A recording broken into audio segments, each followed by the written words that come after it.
Hey everyone, welcome to our third episode of WWM Marketer, a podcast that seeks to spark authentic and meaningful conversations with marketers from all over the world.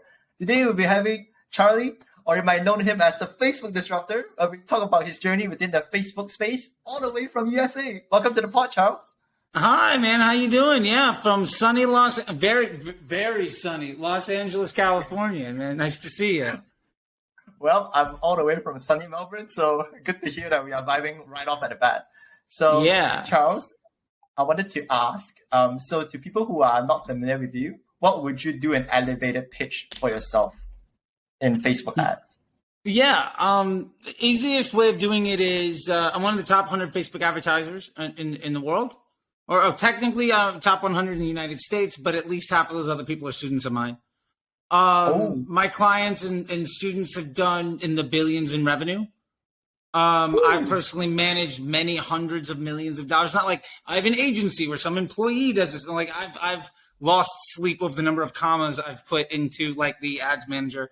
And you know, I've spent well over $1 million in a day. Yeah, I've been around since the very beginning of Facebook ads for over a decade now. And I've basically been on every side of it, running big agencies, running big businesses, and teaching people for a long time. And pretty much what I do is try to help folks understand how to use Facebook as a tool to grow their business. And generally speaking, that means that what I'm doing is several years ahead of what most people say you should do, because my motivation isn't commission on your ad spend, because I don't really care. My motivation is your success so you can create jobs and independence. And that more or less puts me as an outsider in my peer group, because at best, most people are copying the advice meant for the average person to be successful, but I don't want to be the average person. I want to know exactly what to do, and I challenge myself every day with ridiculously high ad spends to redefine best practices. I don't know. That's the shortest I can probably get. Is I've spent an ungodly amount of money, and for many, many years, I've basically defined how to use it, and I've worked with the engineers and product teams at Facebook to make the tool better for a long time. So, yeah. Well, I think that's a killer end, man. Really love the end. I work with Facebook. Boom. What can you say, man? So I should have just led with the outro there. Yeah, you could definitely use it for your intro, man, and outro. So I just want to ask as well to people who are very new. Since I saw your content, you're very diving deep into like different concepts. I wanted to know, how do you actually get started with Facebook? What got you on with this journey? Yeah, for me personally, I used to be a radio DJ and a touring musician, although I still play in bands and music all the time. I moved out to LA from Florida, and I got a job in social media at the time before there was really Facebook ads. Like, it didn't really exist. And it was like organic growth hacking and all of that stuff. And I figured out a way to basically automate all my work. So I was doing the work of like 10 people because I was really, really good at it. Now all the tools exist, and like what I was doing isn't terribly innovative, but at the time, like 10 years ago, it was really smart. And I was doing really, really well. I got fired from an agency. I started my own agency. I did a lot of other things. My biggest client, though, about 10 years ago, fired me one day. And we're still friends, but my biggest client fired me. He was paying me about $2,000 a month. And he said, I just put in $100 into Facebook ads, and it did more for me than the $2,000 I pay you. Mm. And he's like, moving forward, I'm going to pay out my contract, but I don't need you to work anymore. And basically the next day I put my credit card into Facebook and started running ads. Within 3 months, I was the head paid Facebook ads guy at a small agency. Within 6 months, I was running stuff for like Jamba Juice and Viking River Cruises and some like big, more international brands. And within like 9 months of that, I was spending like $1 million a day for brands like Nissan and Levi's and Activision and CBS Television, which is like BBC 2 in the United States, you know? Yep, I love it.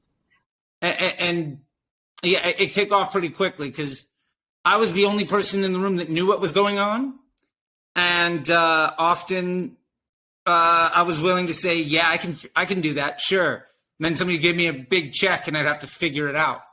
But I just put myself in better and better rooms. And honestly, for the first year or two, I don't think I had a job for more than 6 or 9 months. And it was because I kept getting fired or I kept getting my boss's job next door.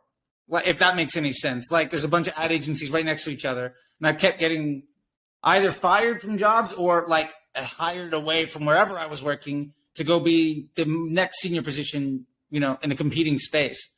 And that really was my story for years. So I had the luxury of working for a lot of folks that were really good, but all thought about things differently, which I think has given me a very well-rounded position. And now, a decade has gone by. But that was a great start. That's very interesting. And I remember you mentioned before in the videos that you actually did the first lead gen ad in Facebook, right, for Nissan. Yeah. Is that correct? Yeah. We did the first one. At the time, Nissan, part of my contract was that I had to do a certain amount of what we call alphas on a regular basis. So an alpha basically means Facebook is trying some new type of ad. Oh. And they need somebody to test it. So Nissan's contract with the agency was, we want you to be innovative. You have to do at least 3 or 4 of these a year. Like you have to. Oh. Ooh. And so, it's time coming up where I need to launch one. And at the time, there was one Facebook rep for everybody in America, like west of the Mississippi River. So basically the entire western half of the United States had like one guy that was the Facebook rep. That's a few people were spending money on ads. And he came to me with hey, we're looking for somebody to do this new lead gen thing.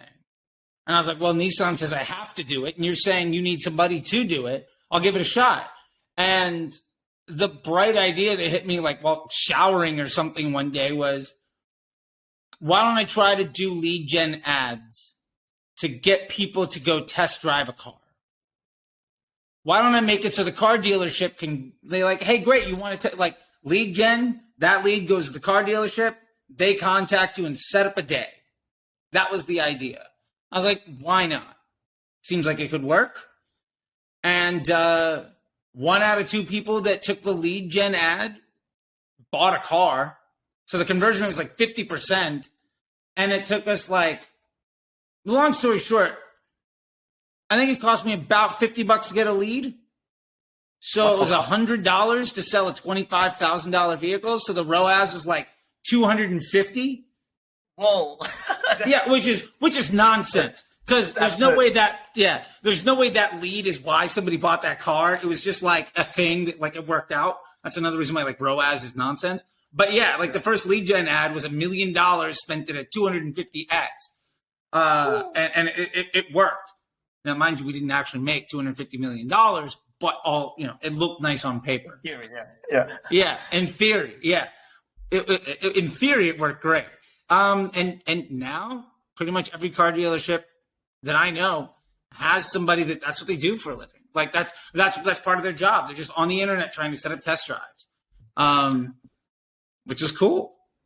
Wow, that's good. Well, I will definitely segue into ROAS a little bit later on, but okay. I wanted to focus on explaining towards people who are very new to Facebook ads, and they've always been talking about this specifically for audience targeting. There have been a lot of theories and also circulations about rumors like how can you hack the algorithm.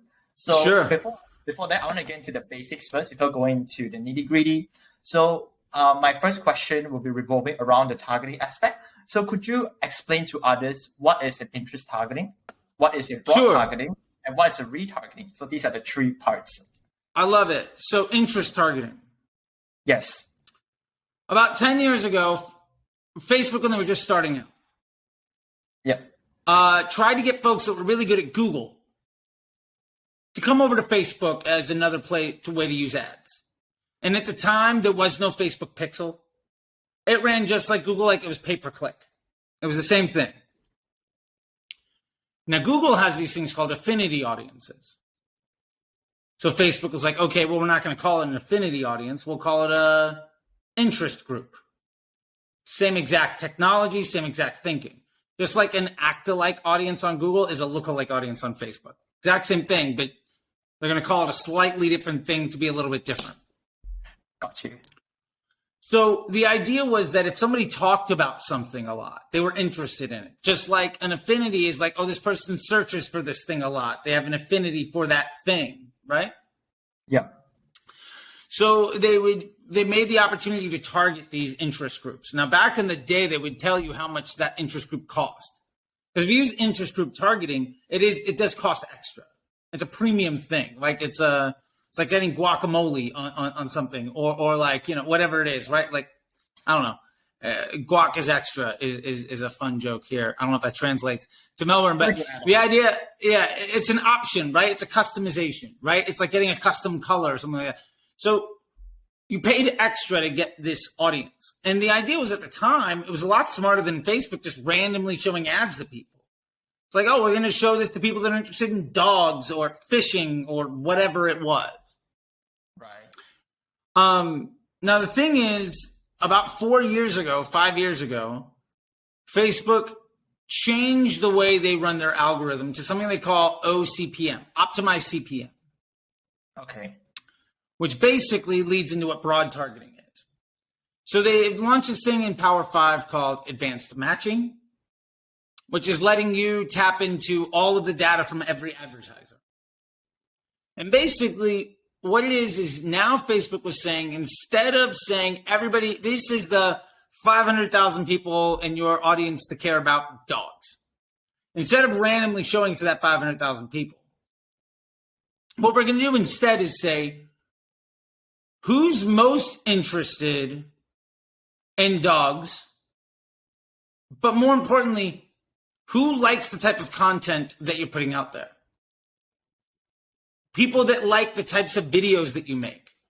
People that have responded positively to your webpage or to your competitors. There's a time where I was running New Balance, not the business, the ad account. I wasn't actually like CEO of New Balance. So I want to make sure I'm phrasing that properly. Yeah. I just don't want to take credit for work I didn't do. And what we noticed was in the testing, and we saw the same thing with Nissan, we were retargeting our competitors. So, and Facebook can show us this on the back end. If somebody engaged with a Nike ad or went to Reebok, an abandoned cart, or was like checking out some Vans or some Chuck Taylors, yeah, that person was way more receptive to the New Balance sneaker ad. So Facebook's algorithm was focusing them like, oh, you wanted some red trainers. Well, you just were on Nike, Reebok, Vans, Converse, Adidas. You were just on all of those websites. You want to see red shoes. Here's an ad from other companies with red shoes because clearly you're interested in it. We're going to show it to you. And ultimately what happened is interest groups, Facebook stopped supporting them entirely. Like there's not a team of engineers that's working on Facebook, on interest groups. Like that department doesn't exist. It's closed down? Like it just, those engineers don't have that job anymore. They're working on other things. Okay. Because ultimately interest groups are obsolete technology. So the idea of if you're interested in something, I'm going to show it to you was better than I'm going to show this ad to everyone and hope it hits the right person. Of course. Yeah. Makes sense. But now every ad understands who likes that ad and who doesn't. So if I send out an ad and that ad reaches 1,000 people and 500 people love it and 500 people hate it, the next 1,000 people that ad's going to get shown to are going to look a lot like the 500 people that liked it. Right? Because they like, and Facebook's business model is to show people content that they want to see. Because Facebook's business is basically like their entire business is the retaining of attention, time on site. How long are you in the app or on the website? Well, you stay longer if there's content that you're interested in.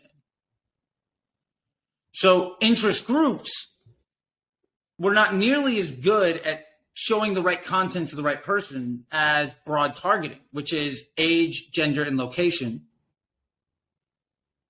Broad targeting, those are the only three things that you can add into targeting that don't cost extra.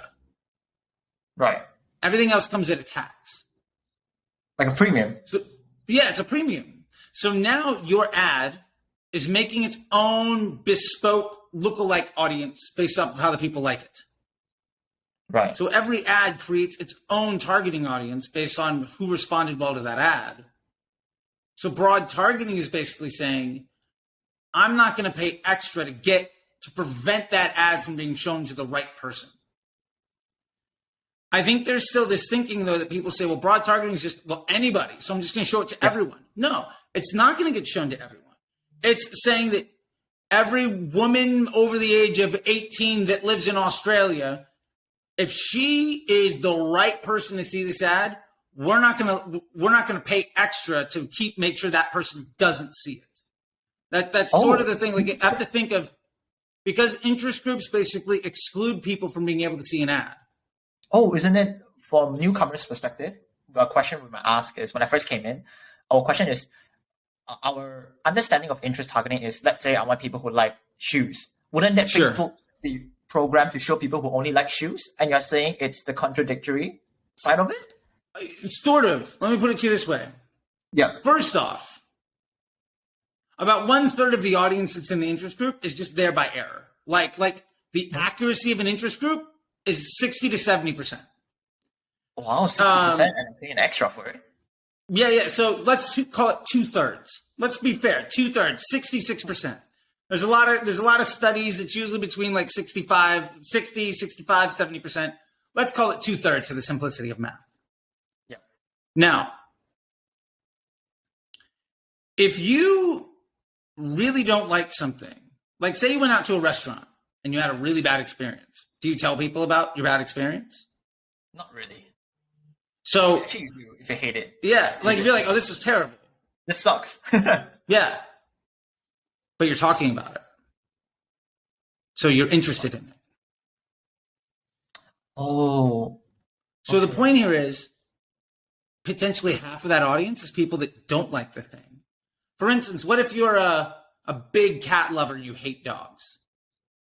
And you joke about how much you hate dogs all the time. You're interested in dogs. It's not a positive or negative sentiment. You're just interested in that thing. Oh, so, okay. So 1/3 of that audience isn't any good anyway. And then maybe half the people that are left actually feel bad about what you have to say. So that means at best, 1/3 of that interest group feels positively.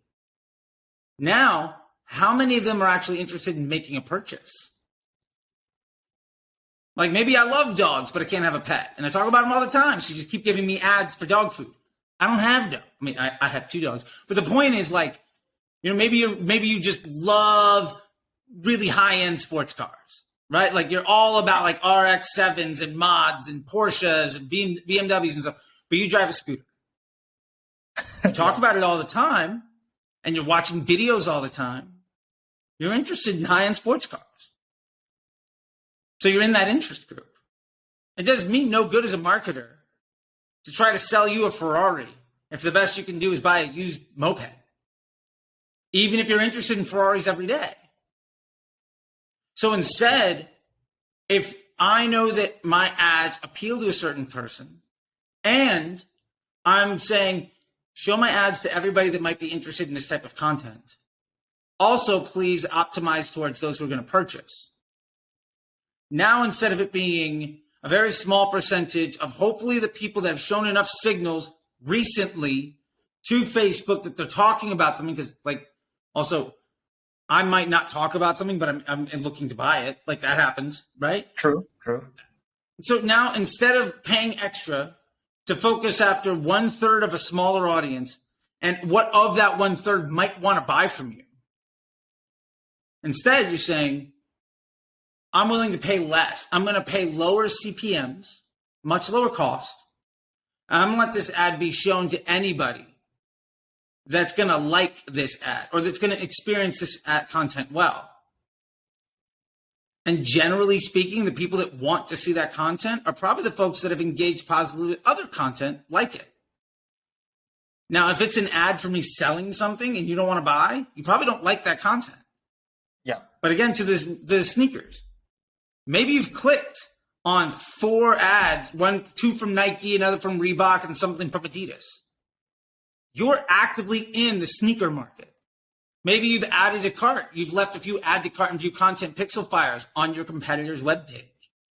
Yeah. At broad targeting, I can retarget somebody. You could put an ad that say, I'm selling red sneakers. Somebody come to my site, abandon cart 3 times, but not buy from me. You, with broad targeting, would effectively be able to retarget that person that left my store, because Facebook knows every time I show somebody an ad about red sneakers, they're interested. You can make the sale. But, like, for instance, I just bought my wife a birthday present.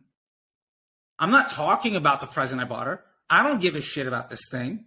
It's like a couple $100, right? Yeah. But I'm not in that interest group. That makes sense. It's like something you just thought out of the blue. You're not necessarily scrolling around Facebook looking for the product. That's not how it works. But because I went to a couple websites, I did some shopping for a few days. My ads all started to look like the thing that I was looking for.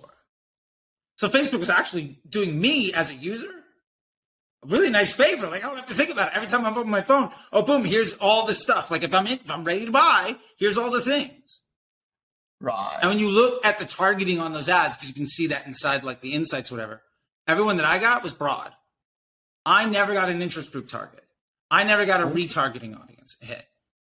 And you know what? Somebody made a sale that was like $400. But if they had used women over a certain, like if they had used people that are interested in this thing and then retargeting me off the website and like beat me over the head with it, they would have gotten nothing.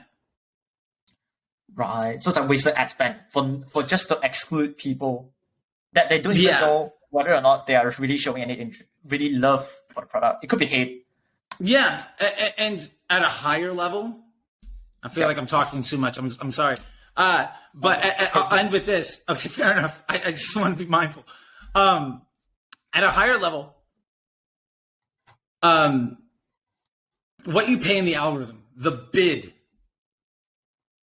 what you pay for a conversion, right, is built off of budget, estimated action rate, and advertiser score. Those are the 3 things we need to be mindful of. Yeah. Now, because we didn't talk about retargeting, so I kind of want to address that real quick. Yes. Yeah. So if I'm retargeting somebody, like you've been to my site, cool, I'm going to just beat you over the head with my ads until you buy. Yeah, just keep retargeting. I just made that purchase from your competitor. Ooh. Now, every time I see an ad, it's giving me a bad experience, right? So I might be in your retargeting audience for 30 days. Now, here's the problem. If you're paying extra, because the CPMs on retargeting might be 2-3 times that of like a broad audience or something like that, right? Like they're usually higher, right? Maybe you're paying 15, maybe you're paying 15, 20 for a broad and you're paying like 50. I'm just throwing random numbers out there just to keep the math simple. Yeah. I know everywhere in the world's a little bit different. Just to keep the math together. Here's the thing. The more you retarget me, the more Facebook sees you heavily investing and giving their users a bad experience. You're a bad business partner because I don't want to see the ad. Right. How many other people are in your retargeting audience that already made the decision not to buy from you? How much money are you spending on a regular basis to basically tell your business partner, Facebook, that you don't care about their customers? Because broad is doing retargeting anyway. Who's the person most likely to buy? Well, probably somebody that just abandoned cart on my site yesterday. Yeah, of course, they're very interested. Now, what if they purchase? Well, they're probably less interested, right? Yeah. And Facebook knows that. But if that person's in my retargeting audience and I'm just smashing them over and over and over again, regardless, whether I bought from your competitor or not, if you don't see me for buying from you, now this retargeting audience is just investing really heavily and positioning you as a really bad business partner to Facebook. And I'll be honest, whether I'm spending $50 a day or in some accounts I'm spending 50 to 70,000 a day, I use almost no retargeting at all. Like it might, like it is, I will use it strategically. Like I'll use dynamic product ads. Like if you have abandoned cart, I'll show you my catalog. That's a good use. Or if you came to my site and didn't want to buy this pen for $5, that's an expensive pen, or maybe cheap pen, depending on how much you pay for pens. I don't know. I haven't bought them. This is swag from a convention. I don't buy pens anymore. This is Integrated Tax Consultants. I don't know who these people are, but ITC. Cool. Yeah, could be a good brand.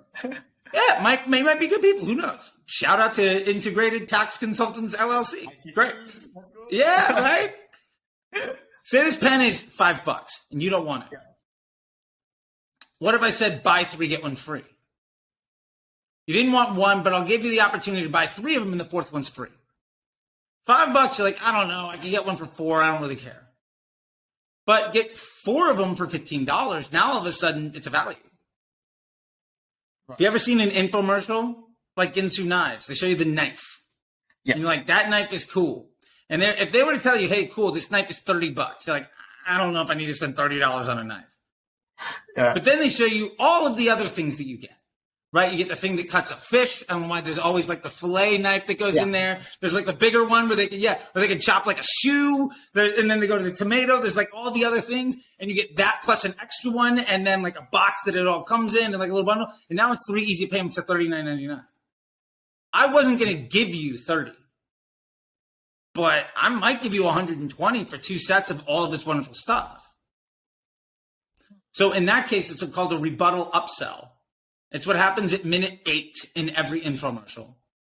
Just infomercial time. I learned this from the woman that invented the concept of, but wait, there's more. She wrote that as infomercial, which is wild. Like I remember I said I got to work for like really cool people because I kept getting fired and hired by all these random places. I just got to work with that woman. Her name is Marina Randolph. She's brilliant. Shout out to Marina Randolph.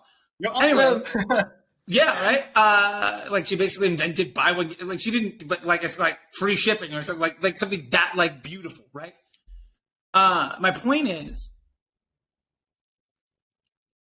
sometimes the reason people don't buy from me is because it's not enough value. So when I'm retargeting, I want to show you the product that you're interested in, or maybe other ones with DPA ads, or I'm going to show you more value.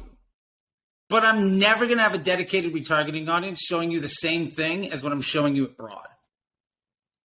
Because all it's going to do is steal some sales from my broad, which makes my broad dumber. And I'm going to pay more for it. Like maybe that conversion is cheaper. My ROAS is better or something. Yeah. But I could have also gotten that exact same sale in this other audience, probably for the same price. Because if you look throughout the day, it's like, oh, my average today was $37. Okay. But if you look, like some of them are like $2, some are like 80, right? Like if you look at the cost of each one, they're wildly different. Like if you go break down by day, by hour of the day, each hour might be $100, might be $5. So some of those conversions are super cheap. Some are really expensive. That retargeting audience conversion is happening for cheaper at broad anyway.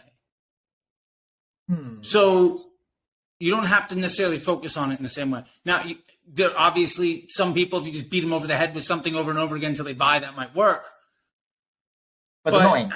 Yeah, it's really annoying. How many people are you going to really piss off because they say, no, leave me alone, and you show up 3 times a day for the next month trying to sell them something? Like, if it was a door-to-door salesman that came by your house 3 times a day to try to sell you some vacuum cleaner, like, you'd hate them. I would piss. I'll be like, go away, man. Yeah. Sorry. But as Facebook marketers, we do that all the time. Like that's thought of as like a best practice. And where I come from, once the engineers explained that to me, I was like, oh, I'm never doing that again. And what I saw was phenomenally better performance. And the last thing that I'll get to with all of this, and I know I'll probably spend 30 minutes on a 5-minute topic, and I apologize. No, it's good. It's necessary for people who are new. Right on. Awesome. This episode was created for people who are new to Facebook. And I want to make sure we all start off on the right foundation, because I started off in the wrong foundation, misinterpreting how these basic things works that led to me making a lot of mistakes. And I want to make this right by making sure they are on the right course before we talk about nitty gritty part. I love Fantastic. it. I love it. Let's go on. So I'll finish with this thing. Yeah. When you're doing retargeting or interest groups, when you're paying extra to reach people, Yeah. that means your money is reaching less people. We're kind of on that makes sense, right? Yeah, makes sense. You're paying for Yeah. a smaller pool essentially. Yeah, and you're paying more money to reach fewer people. Like the CPMs are higher cost and your frequency is probably higher. So you're reaching fewer people more often, you're paying more money for that privilege. And they might not even want to buy, they might get annoyed. Yeah, right? So my point to that is that means there are fewer people that are discovering your brand. Yeah. What that means is there's fewer people searching for you on Google. There's fewer people that see your ad that click on it, but they've got like ad blocking on. Ooh, There's yeah, fewer people that watch your video and just go to your website. There's fewer people signing up for your emails. There's fewer people doing all of the things where the exchange rate on our investment is a lot better than Facebook. Like on Facebook, let's use ROAS. I don't like ROAS, but let's just use it for the purpose of this conversation. Maybe my Facebook ROAS is at 1 or a 2. Yeah. Yes. My search might be a 10 or a 5. Like that's not uncommon, right? To see like a 3, 4, or 5 or something. Yeah, Google search. Yeah, it's fantastic. So my question then is, if I want to get the best investment for my money, is it best for me to try to do retargeting with Facebook where at best I might get a 2-to-1 exchange? Or maybe I get a 1-to-1 exchange, but I get twice as much search volume where I'm getting a 3, a 5, a 10-to-1. And outside of that, I'm also collecting a bunch of emails. And like, if it costs you a penny to send an email, your ROI might be like 100-to-1. Yeah, that's true. So when you're looking at Facebook, you can't look at ROAS on Facebook. And this is ultimately why I debunk ROAS, because I don't care. What I care about is how much money did I spend this week, this month, today, versus how much money did I get back? And if I can use Facebook to amplify the volume of searches and the amount of email addresses I get, and what we've seen Google Analytics as direct organic, right? If I can use Facebook to make that number a lot bigger, why not? that means those emails, I'm getting 100-to-1 back. Or on search, I'm getting 8 to 10-to-1 back. I'm getting way more of that. And would I rather reach a few people and annoy the hell out of them to hopefully make a good ROAS on a couple $100 a day? Or would I want Facebook to basically break even, but spend 1,000 a day because I'm getting so many more emails and search volumes and getting customers that are coming in constantly? Like, that's a much, much better use of my money. So all of this put together is basically, again, Broad's reaching people for cheaper, giving them a better experience. It's doing the retargeting for you, and it's creating a lot of intent and market research that's letting you know how to get more people to search for you and to sign up for your emails and come to your website so that you can make that sale for a lot cheaper. Interesting. And that's sort of the whole thing kind of wrapped up in as simple of a ball, hopefully, as I can. Yes, it is. It is very, it's much more simpler to interpret. I understand it's a very big topic that requires like 1 hour episode. And thank you so much for boiling it down in such a simple format. I think that's something interesting that I would like to lead on from that is, okay. So you mentioned that, like, for example, you can't show the ad too often, people get annoyed, right? So as marketers, sometimes, especially for new ones that are new to Facebook, you might hear marketers saying, oh, we can't have too high frequency, you need to refresh the ad. So my question is, how much can a single ad actually can sustain before it refreshes? And from there, how often should we refresh a copy on the ad itself?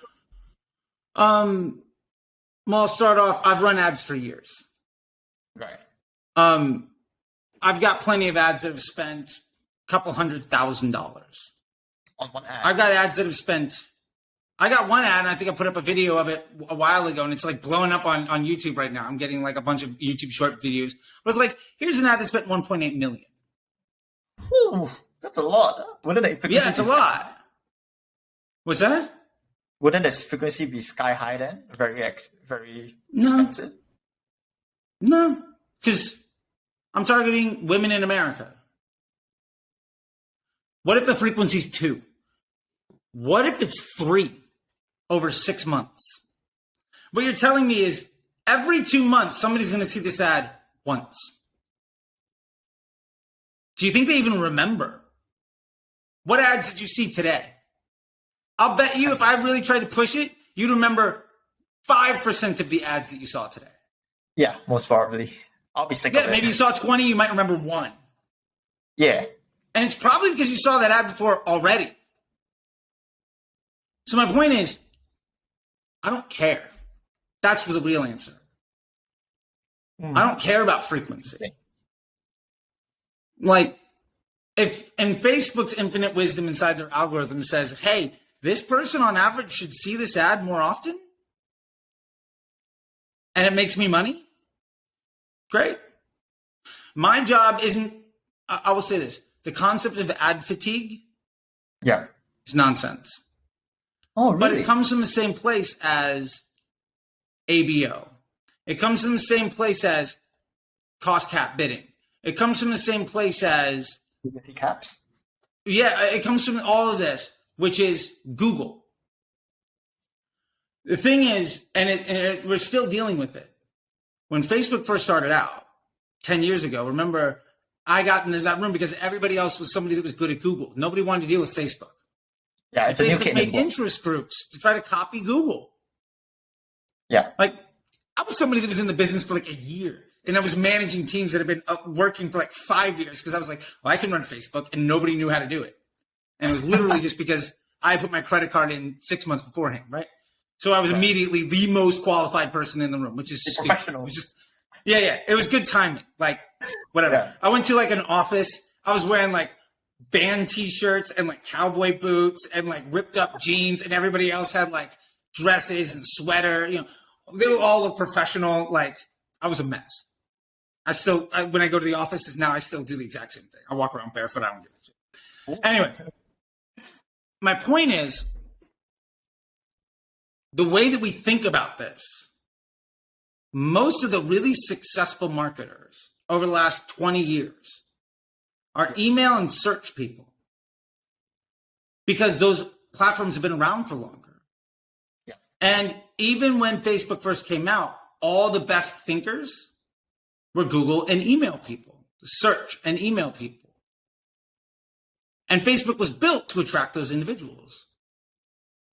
And only in 2017, 2018 did Facebook make a real fundamental shift to be different than treating it like everything else. So a lot of people got into Facebook in 2018, 2019, 2020. Yeah, I got in 2019. There you go. Most of the really popular people, most of the best thinkers were folks that got in before that shift, when you did think about it like Google. And most of them at that point had gotten to a place of seniority where they probably weren't doing most of the daily work. And they probably had clients who were so good, they didn't have to do good work. Like, I ran Activision. I made like, not the business again, the ad account. I keep like, what it's worth. Just Yeah. I probably made $5 million of mistakes during the launch of like a Call of Duty game in like 2014. Wow. Still the number one game on the market. Yeah. Right? I've probably made $20 million of mistakes with Nissan. They're still in business. A lot of ad agencies and a lot of big thinkers work with brands that they don't necessarily have to do that good of a job. And the brands are so complex that they can't even tell if the person's doing any good work. Yeah, that's true. So by the time a lot of this generation of marketer that we're talking about right now, like you, got into 2019, the people that were the well-established, good thinkers, people on stages and had good businesses, none of them were actually folks doing the work in the way that Facebook was designed, had evolved into. Right. None of them were using broad targeting. None of them were abandoning retargeting. None of them were using dynamic ads because they got successful without them. And then the machine changed, but they weren't doing the work anymore. And so there's this big swing of everybody's saying, oh, iOS 14 came out and Facebook doesn't work anymore. Yes. The actual truth is doing things in the 2016 way stopped working because Facebook leaned more and more and more into the advertisers that respect that business relationship. That the advertisers that said, you know what, Facebook, we understand that your customers are people that want to enjoy their time on Facebook. Instead of beating people over the head and coming and ringing the doorbell 3 times to sell a vacuum cleaner 3 times a day for like a month because somebody showed an interest once, we're just going to knock on the doors of people that want to buy. Those marketers have seen their CPMs drop and their performance skyrocket. I have a business where I have a women's clothing business. In January, our CPMs are about $35 in the United States, and we made about $200,000 in sales. In September, our CPMs are about $24, and we did $2 million in sales. What? That's crazy. I 10x spend. My CPMs went down. That's interesting. Because I was a better and better partner to Facebook. And all of my competitors leaned into doing things the wrong way. So who's getting the premium inventory? Because eventually, if you want to spend all that money and bother people, Facebook's not going to show it to you right when you open the app. Like when you get that frequency, remember we talked about the ads that you remember or maybe don't remember? Yeah. If it's the ad that shows up when you've been on the app for 20 minutes and you're just scrolling, oh, there's an ad, scrolling, that's an impression. But if when you open the app and it's the second thing that you see, you probably remember that a lot more. And that impression is worth a lot more money. Yeah. That impression, generally speaking, the one that decides whether somebody's going to stay on the platform and scroll for 20 minutes or just leave, it's probably one of an advertiser with an ad that person wants to see. So it's a broad targeting ad with a very low CPM. Because you're doing a better and better, you're just doing a better and better job of being a business partner. And to be fair, my click-through rate is tanked. It's so much worse. Right. Because instead of getting 100 clicks out of 1,000 impressions, I might be getting 5,000 clicks out of 20,000 impressions. Like, because my CPMs go down, the denominator in the fraction goes up. And I'm just reaching more and more people. But I'm also getting way more traffic to email. I'm getting way more search volume. So I'm getting way more money that I don't have to pay Facebook money to get, right? That email revenue and all that other stuff. Well, the first month, maybe those people buy. Maybe it takes them 2-3 months of being on the email list to buy. You do that for 9 months, 10 months. You're going to get more and more. You just wake up and that email makes, maybe it used to make $200, now it makes 2,000 or 40,000. Right? Like, so you're growing the business by being a better partner. And that's, I think, a really big difference that most brands see. Like, I don't use cost caps. I don't use interest groups. I don't do retargeting. I do all dynamic ads at broad. And this campaign, this account, we'll probably do 2.5 million this month. We did 2 million last month. Like, I'll probably do 3 million or more in November. By the end of the year, I'll probably do a $4 or $5 million month. That's my goal. And I have no issue with doing that. And my frequency is going to be high. Okay. So you just mean that the people that want to see my ads are going to see it more often? Cool. Frequency is bad when you're using interest groups or retargeting because you're hammering those people that don't want to see it more and more and more. Frequency is not a bad thing at broad because Facebook's just saying, hey, this person wants to see your ad. And okay, cool. I'll let them. Yeah. What if my frequency is an 8 over a 3-month period? Okay, so what? They saw my ad once every 2 weeks? All right, cool. That's not bad. Yeah, it's okay. It's effective. Yeah. And the last point I'll make here, because I keep going on these big tangents.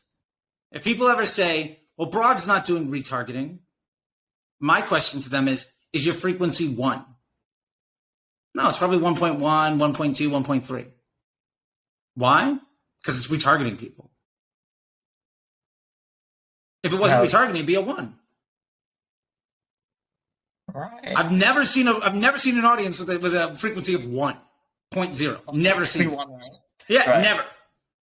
So it's retargeting. Whoa. Like this is the way I think about Facebook stuff. Yeah. It's a fresh new perspective. I appreciate that, and I understand that it is different. Yes, it is. And it's difficult to wrap your head around. And I will say this as a warning to anybody. Don't just stop everything you're doing right now and try to do this. It takes time. Spend a little bit of money doing this.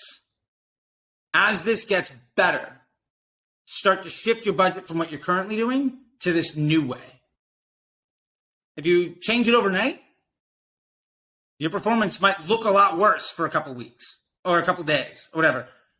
Because you've trained your employees to do a certain job and then you fired all of them and hired a new employee with no training and expect them to do just as well. It's not going to work. So it's a machine learning algorithm. You have to give it time to say, well, we spent so much money and time teaching you to do something. Now we're going to change your job. Right? And so if you change somebody's job, you got to give them a little bit of time to learn how to do it well. Right. Okay. So this means that, let's say if I'm running interest retarding campaign, all that crazy stuff from start to end, I can't just shift overnight. It's more rather an incremental change, like having the small budget first and slowly upping up for the new campaign, train the new employee while keeping the old employee there, but slowly reducing their influence and balance it back. Yeah. To use that example, as soon as your new employee is better than your absolute worst employee, fire the worst employee. If you're running 20 audiences and you have Broad in a different campaign, as soon as Broad is outperforming the worst audience in that one where you've got like 20 at ABO, turn it off. Give Broad the money.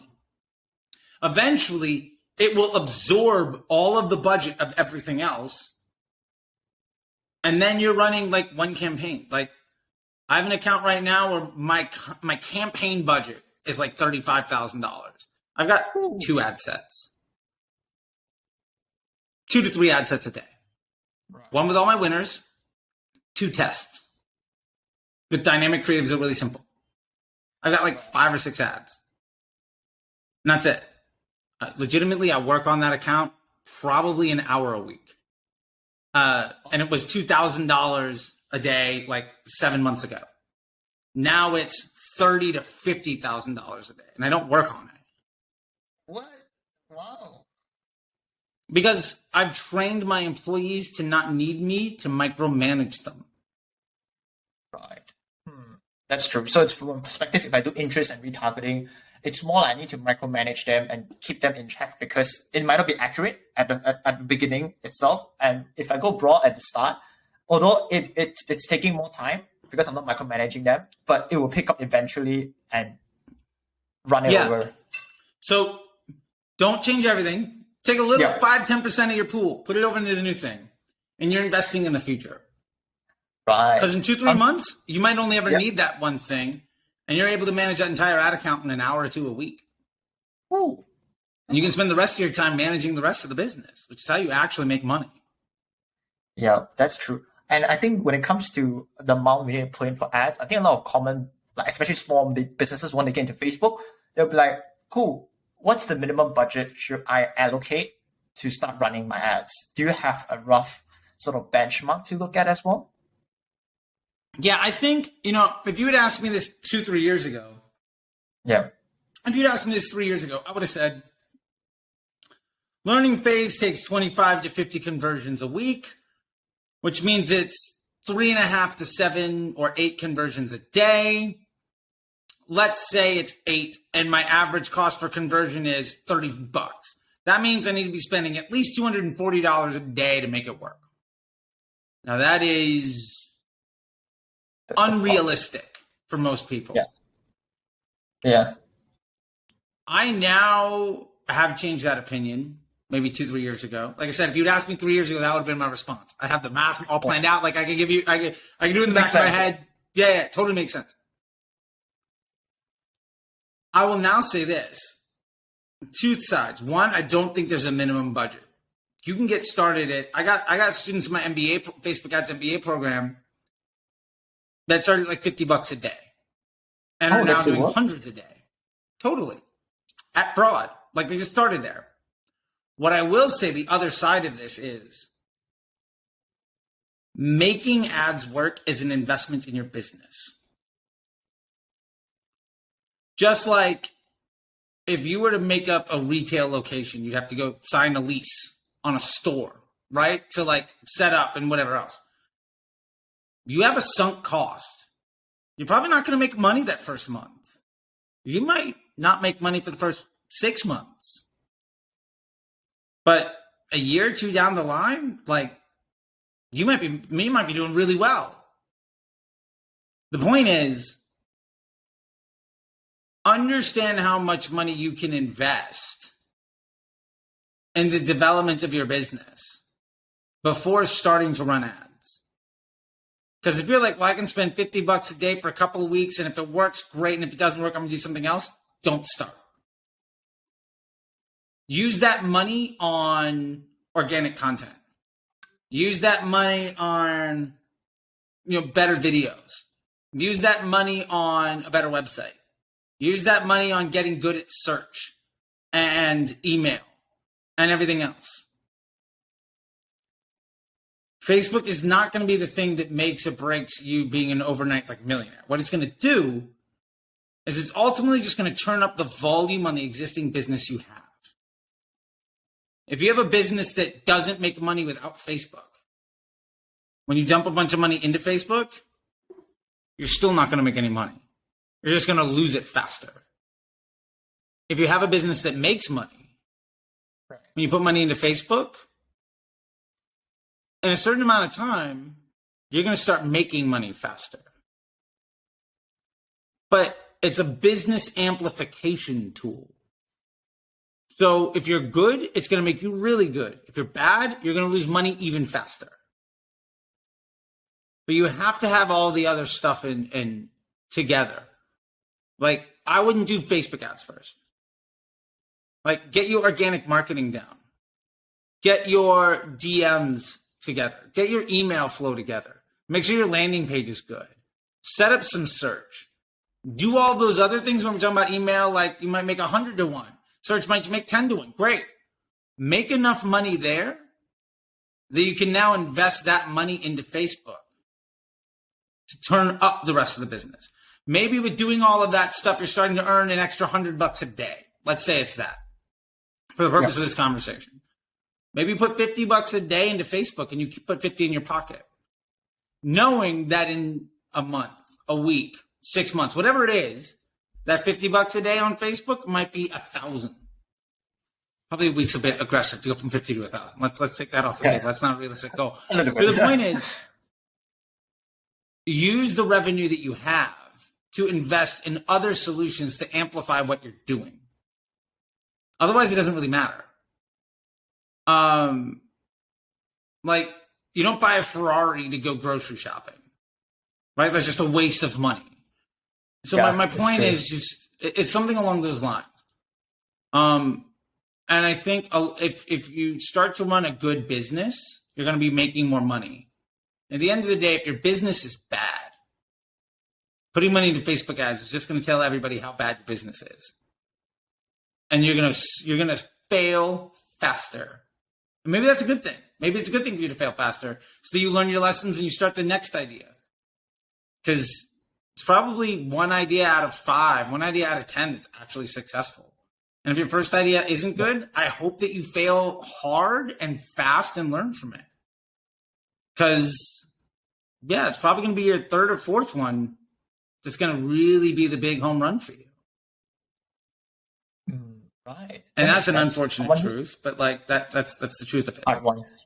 It's a hard pill to swallow, but I think it's very necessary for brand business owners out there that are listening, or even just new marketers, before they're considering to go into Facebook like these fundamentals is needed for you to kickstart before you go on and dive into the nitty gritty part.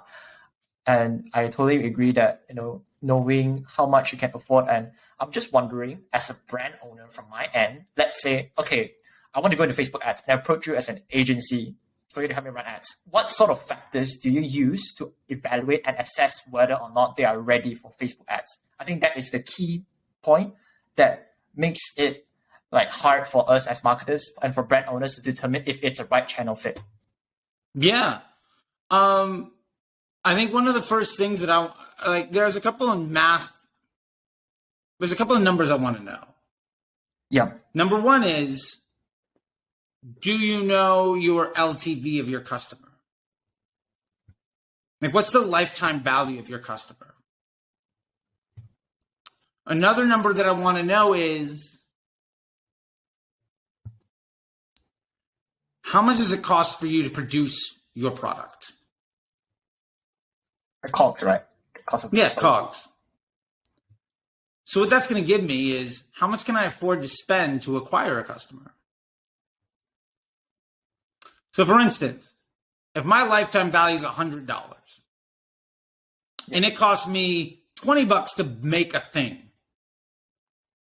as long as I spend less than $80 to sell that thing, I've made money. True. So I need to know what that number is. Otherwise, it's like, well, did I get a positive ROAS? I don't know. Like, if my LTV is $100, but I sell my thing for 50, but I know that average person's going to buy 2-3 times. Maybe I have a ROAS of 0.6, but I'm doubling my money. Like, that could easily be true. Because, like, if I know I'm going to get a second or third sale off of that person, I don't need to profit on the first one. And then people will say, well, we're really cash strapped. We can't afford that. Well, my argument is, can you go a month or two? Because maybe the person that buys in the first week buys again 4 or 5 weeks later. Well, in your second month, you're starting to get free money.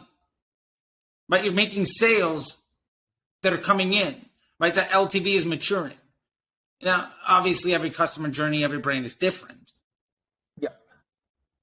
But I want to know that number. That gives us something we call PSM, profitable scaling margin. Like, so if I'm getting, say I have $80 is what I can afford, and I'm making sales for 40. Theoretically, I could double my spend. And if I made no more extra sales, I'd still break even.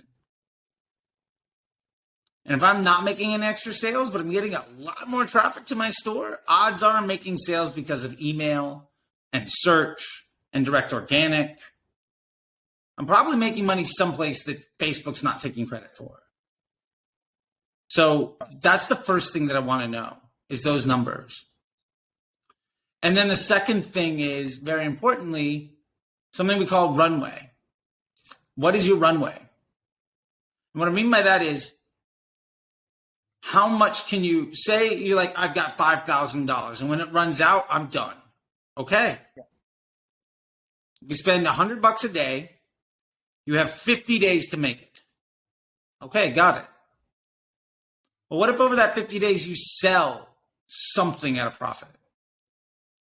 Well, now that $5,000 might, say you sell $2,000 worth of product. Well, now that $5,000 isn't the end of your money, right? Because you made two of it back. So now it's like, well, okay, well, I can go a little bit longer, and I can go a little bit longer, right? So if it's $100 a day and I make 2,000, I can actually go to 70 days instead of 50, right? Because I now have 7,000. So what is that runway? And your goal is basically, before that runway runs out, can you get to a point where it gets bigger instead of getting smaller?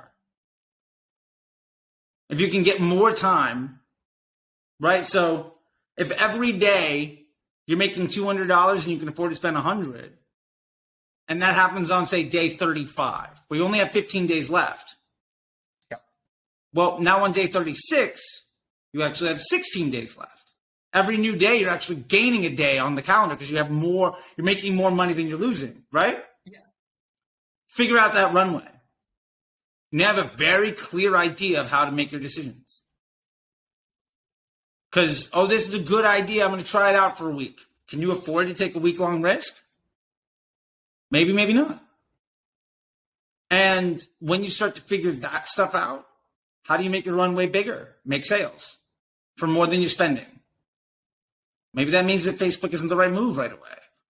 But if I spend money on Facebook and I know like I've got a month to turn this thing around, cool. I've got 45 days.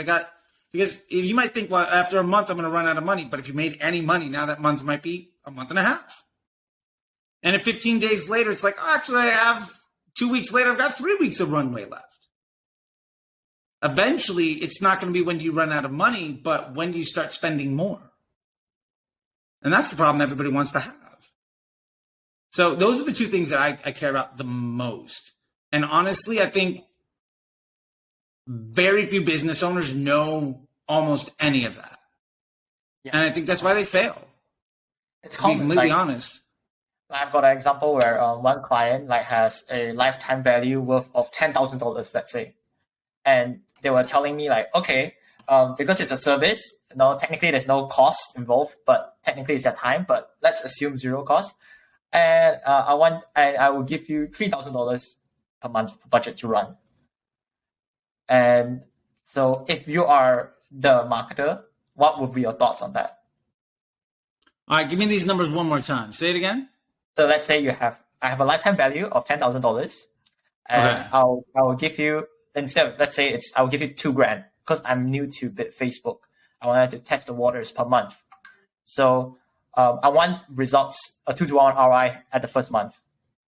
And besides the 2K, I will be also adding in 2K ads, 2K, like as an agency, I'll charge 2K extra. Would you say it's a good deal to take on? I don't think so. And the reason I would say no is because I don't think that runway is long enough for me to really make something work. And my point is, I don't just have to pay for the ad spend. Yeah. Part of that COGS is now going up because like you have to pay for me. Right? So at that point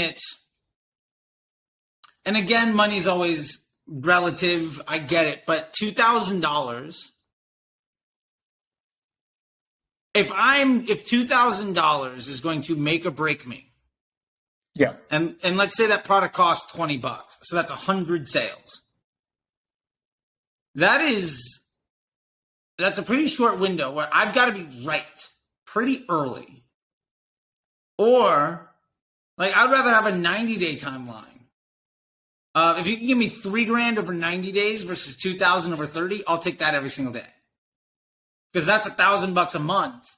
Where now maybe I make one sale every 2 days in that first week. Yeah. Maybe I make one sale a day the second week. By the end of the first month, I'm making 1 or 2 sales a day. My runway's getting shorter, right? Yeah. But maybe by the end of the second month, I'm making 3 sales a day and breaking even.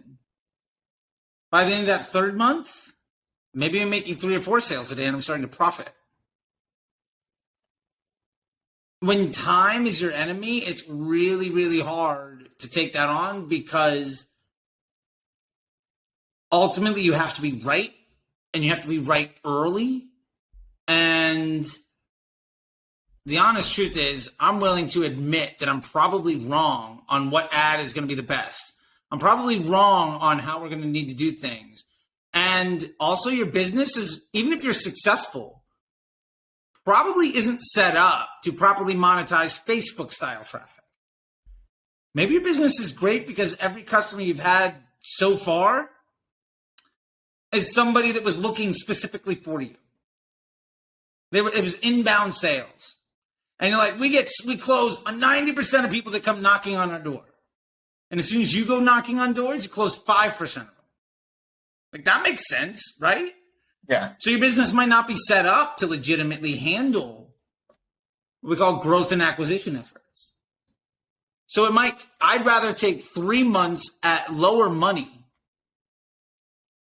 knowing that gives me a better chance to still be in business with you afterwards. And that to me is far more important. Right. because I'm ultimately playing the long game. Like, I want you to stick around. I'd rather make that investment. I'd rather take that hit and know that in the future we're going to be working together on a really healthy business. So that's kind of how I look at it. I think also, just as a complete side note, so human psychology. Yeah. If somebody's giving me $2,000 and that's going to be the reason that their dream fails or succeeds, I know that person's going to be emailing me every day. I know I'm going to have to talk to them and explain to them everything. And the honest truth is, those first weeks are going to be complete luck. Like, maybe our ads hit the right people. Maybe they don't. Maybe that web page converts cold traffic. Maybe it doesn't. And if anything goes wrong, I now have to babysit this person whose livelihood depends on me getting lucky.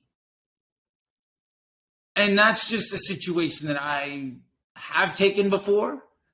That is very difficult to, it's very difficult when your interpersonal relationships with clients are basically, you didn't get lucky and now they've got to reevaluate their dreams. Like, that's tough. Oh, yeah. I think it's very common for small sort of let's say just agencies dealing with clients that are not very well versed in these numbers, and they just think that they're out of money, they only have $2,000 left, they wanted to get a customer worth lifetime value of $10,000, and they needed the sale like within the month, like right now. Yeah. And they just ask, and some agencies just took it, They're like, why not? Yeah, like, somebody will say, yeah, we can do that, and then hopefully they deliver. Yeah, somebody will say yes. The thing is, if that person wins, great. If they don't win, that sucks. And the honest truth is, those first few wins is way more luck than it is strategy. Right. I don't want a couple wins. I want the situation where in 90 days, we can make 2 sales a month, 3 sales. Like, in 90 days, we're setting this thing up that you are profitable and we can count on it. Yeah. Whether that is 1 sale of the 10,000 a month, because we're getting enough people into our site that we're able to do better at emailing them, or getting the lead flow together, or getting our DMs together. Like, there's more time, there's more repetition, there's more opportunity. I'll default to that every day of the week, even if it means less money, because 6 months from now, we're going to be best friends making money, like, together. I'll invest in that with my time and effort much more times. And the honest truth is, it might fail. But as soon as you get 1 or 2 wins there, you're golden. Right. That's true. I think it's a good one for people to know as well, that you need to be clear about your runway, how long you can sustain yourself, because Facebook might not be a necessity, but rather a luxury to afford. You will put that. Yeah. Is that correct? Yeah. Most likely. Yeah. Yeah, I think that's a great way of putting it.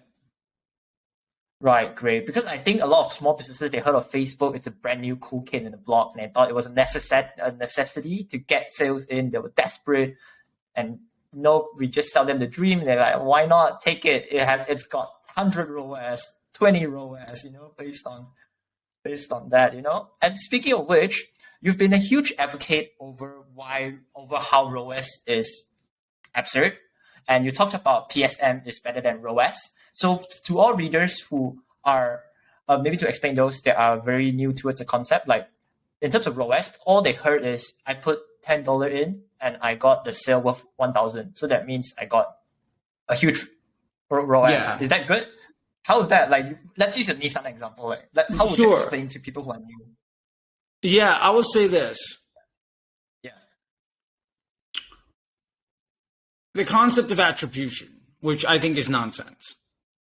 It's basically saying, let's use real world examples. Yeah. If you go, let's use the car dealership, right? Now, not everybody's bought a car in their life, but let's just use that example. If you go to a car dealership to buy a car, did you make the purchase because of the salesperson? Ooh. Like, when you walked into that Nissan dealership, Was it the person who was lucky enough to shake your hand when you walked in? And they put you in the car for the test drive? Are they the reason you just spent, in this case for the Sentra, like a $25,000 car? Or was there a million other things that went into that choice? Like, oh, I saw the TV commercials and my friends had one and I did a little bit of research on myself. Like, no customer journey. I'm not saying no, because I'm sure there's one, but whatever. Like, very, very small customer journeys are, I saw an ad and I bought the very first time. Right. And the reason that matters is to say, the reason we look at data is for the actionability of the insight. And what I mean by this is, cool, you got a 10x ROAS, right? Or 100x ROAS, whatever the number is. Great. What am I going to do with that information? Odds are I'm like, oh, I'm going to spend more money behind this ad. Yeah. So what you're saying is you're going to give that salesperson that answered the door a pay raise because you walked in ready to buy. Like, that doesn't really make sense. So instead, well, it's not the ad, but I'm going to give it to the ad set. Is that ad set closing? Does that ad set have a frequency of 1? No. So it's retargeting people. Do you have multiple ad sets? Maybe those people are being retargeted from one ad set to another. Do you have search? Right. Do you have a website? Has anybody ever bought your product before? Well, the answer to all those questions is probably yes. Every one of those things devalues your ability to look at ROAS and make a good decision. I'll put it another way. If you've been to my site a couple of times and I got you in my retargeting, right? Yeah.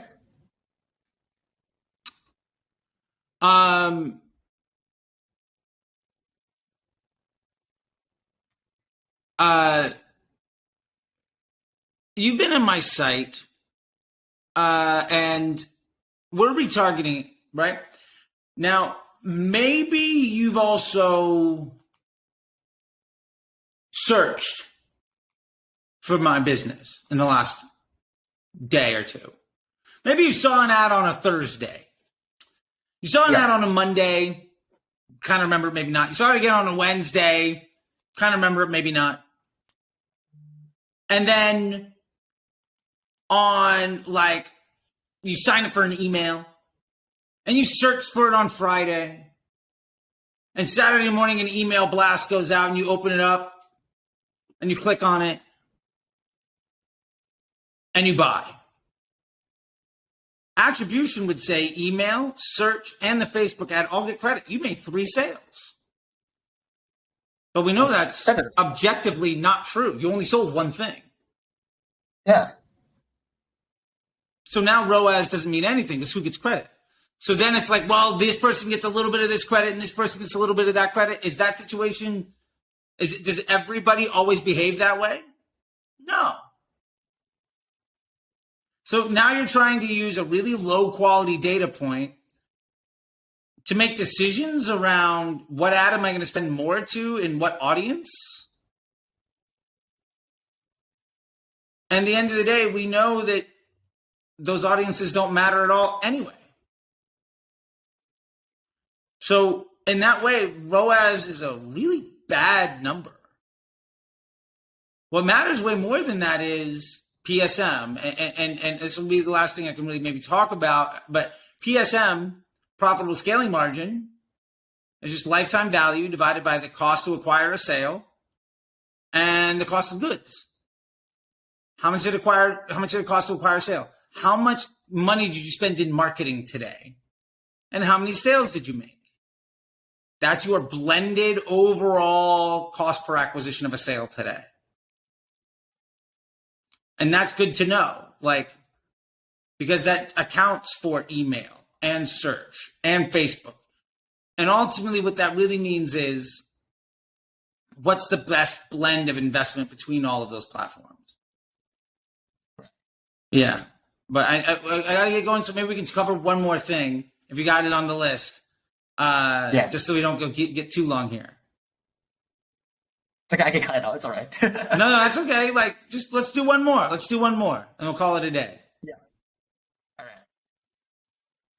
So I'm wondering for the LTV as well, how could we guarantee the lifetime value within the PSM formula? Because you've mentioned that people have different buying behaviors, and if you have different products, and how would we be able to make sure the equation can be applied on all scenarios, especially if you want to promote different products, shifting different things, you know?